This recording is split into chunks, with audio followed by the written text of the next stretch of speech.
So I chose three books. I'm kind of boring. I don't read like a lot of fiction. I read more theory, I guess, more than anything. But it holds my attention a little more than if I want to watch a narrative or if I want to think about a narrative, I'll watch a movie usually. But this one I think is like if you are on the opposite end of the spectrum and you don't really like read a lot of theory. Cultural theory was like an easy way for me to kind of get into kind of the stuff that I'm interested in. I really love people like Stuart Hall, and this dude Joshua Clover is like a music theorist, Hmm. and I think this is like really popular in kind of like music theory circles. I think kind of because it's like super accessible. Um, but I picked up a copy of this book, 1989. Bob Dylan didn't have this to sing about, which is a terrible title in my opinion. It talks about Fukuyama's like end of history, which is like a big kind of topic of conversation when it comes to like neoliberalism and kind of going through kind of like cultural ideas of what that means living in late capital. And I think this like kind of inadvertently kind of opens up a lot of great kind of avenues to explore other contemporary writers. Mark Fisher is like a huge influence on kind of this kind of point of reference. And I'd say like, if you don't feel like jumping in, despite him being like kind of like the most accessible theorist I can think of right now, this is also a really great avenue if you want something that's just not theory like adjacent. He goes through basically each chapter is like framed around a different sort of like music movement or a different type of artist that was kind of prolific around the year 1989, the fall of the Berlin Wall. This is when the end of history happens. NWA, Sonic Youth, George Michael are all people that have chapters in this, and kind of he just tackles this like cultural moment from like a lot of different angles, and it's Hmm. such like a great kind of compact, easily to digest um like pocket reader really. Is it a book that you picked up yourself, or was it something that somebody like suggested, or it was part of a reading with school? Or Two of these books I actually got from Strand. I'm a person that if I think it looks cute, I will pick it up. I liked the cover, but I hated the title, and I was like, "This looks like a shitty book." And then I flipped through it, and I was like, "This is actually kind of interesting." The second book I also picked up from Strand, and this was actually the first thing I ever purchased at Strand, oh and it wow. has become like my like. This is another book that I reference like a lot. Like you can kind of, the spine is like literally like falling apart. Like I have pieces of paper that literally just kind of fall out of it. But it's something that I reference in my own work or just kind of my train of thought. I'm like a person, like I really live with my books. So if I'm like, I own like a lot more art books than anything else. So like if I'm thinking of something, like I can pull something, I like pulling things off the shelves and being able to kind of like sleep with them, work with them, thumb through them. And Mhm. that has definitely been this one. This is a 80s show from the Whitney called Image Worlds, which brings together like a lot of amazing like influential artists in my own, you know, we have like kind of Robert Longo's like most iconic works, and we also have like, I don't know, there's Andy William Wegman stuff. I mean, like it's just like it combines like stuff about like technology and like kind of I think it's interesting these kind of two of these books kind of come around the same time. I think Yeah. there's What year is this second one? this one is also, yeah, actually this is from the exhibition is from 1989 to 1990. Oh So wow.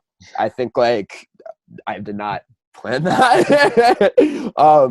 But I think I find it to be just like an endlessly fascinating part of like American history for me personally. Um, Not just American, obviously. oh yeah. I mean, that's that, both of these have to deal with like globalization and Yeah. just kind of like now that we're at the tail end, I would really say. I mean, like we're living through, I think maybe like the first globalized pandemic and globalization. You know what I Hmm. mean? So Yeah. I think this. almost, not to historicize what we're living in right now, but it feels like a bit of like a chapter marker at a certain, at least for me, a chapter marker at a certain end of like socio-political, socioeconomic kind of like history for us globally. And like, I think looking at art that was really negotiating those types of questions kind of at the beginning of, you know, at the tail end of the Reagan, after kind of like Reaganomics and that whole sort of kind of bubble takes shape. It's and good Margaret Thatcher's and all of that. Yeah, exactly, The exactly. end of all that. Mm-hmm. It's good for me to see like specific, there's very specific, these are a lot of high profile artists. You'll get like Jeff Koons, but like, I mean, it's like really like this campy ass era of his like work and stuff like that. And I mean, I'm not the biggest fan of him, but I find that work to be like really interesting for the moment in the art world. And I got this right as I was starting art school, and I think helped me.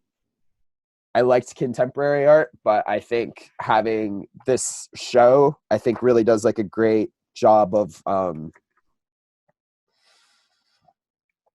it just helped me kind of put like recognize I like art's ability to kind of negotiate the immediate a little bit more easily. What are reasons for, like, what are the reasons, like, how do you use your books? Like, what do you use your book for? Like, what do you go for a book versus the internet in terms of like research or studies?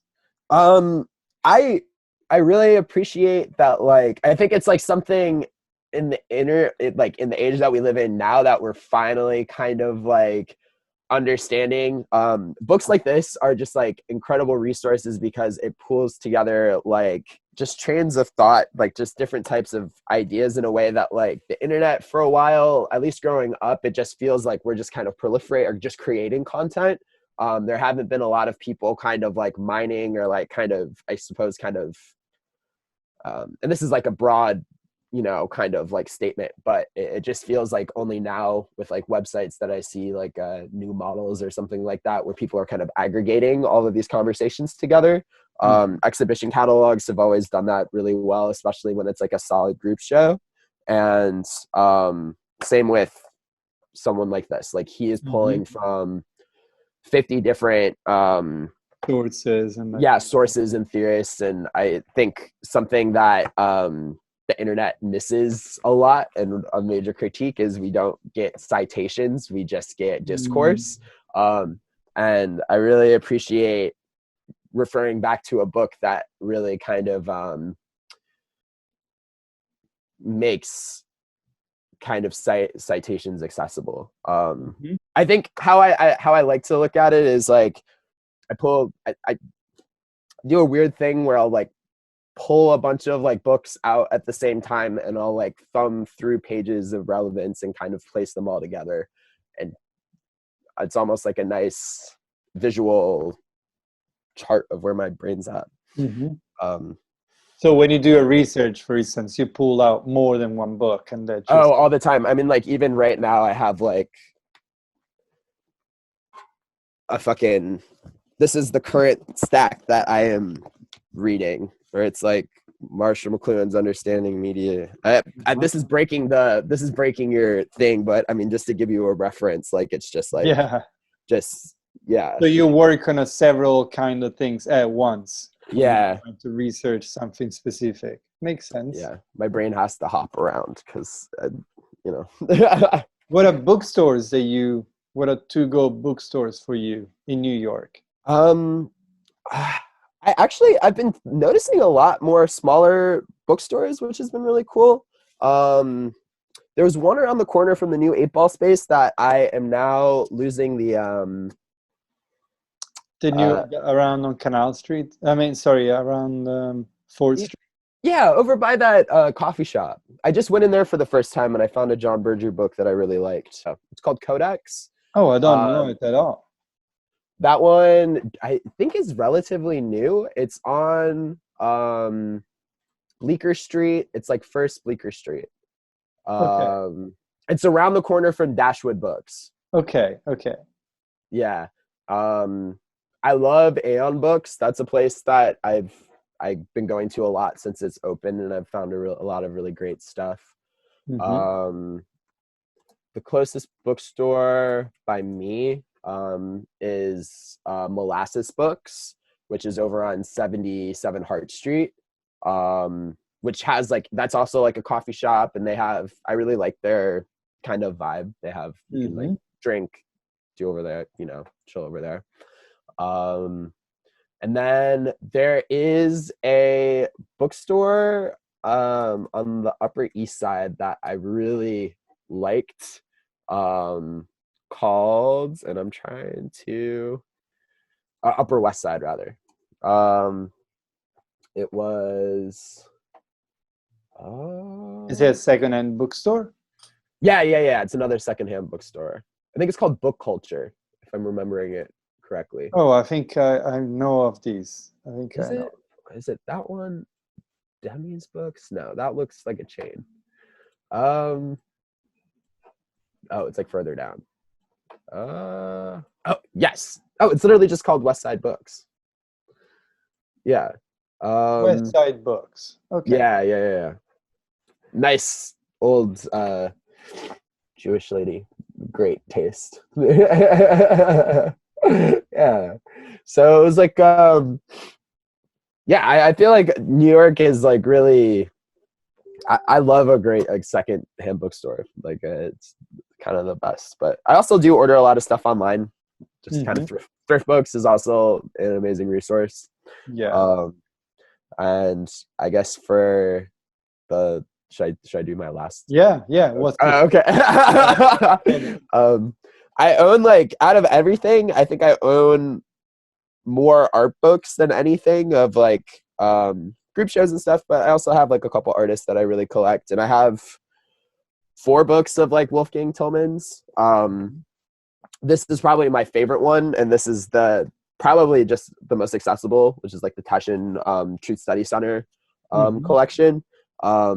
But I don't think any artist has taught me how to see more kind of clearly than Wolfgang Tillmans. I like his like, it's endlessly like, I just love the type of lens that he kind of puts on the people in like places that he loves. And there's also like a critical gaze in regards to maybe like more kind of like political work that he's like focused on in the past.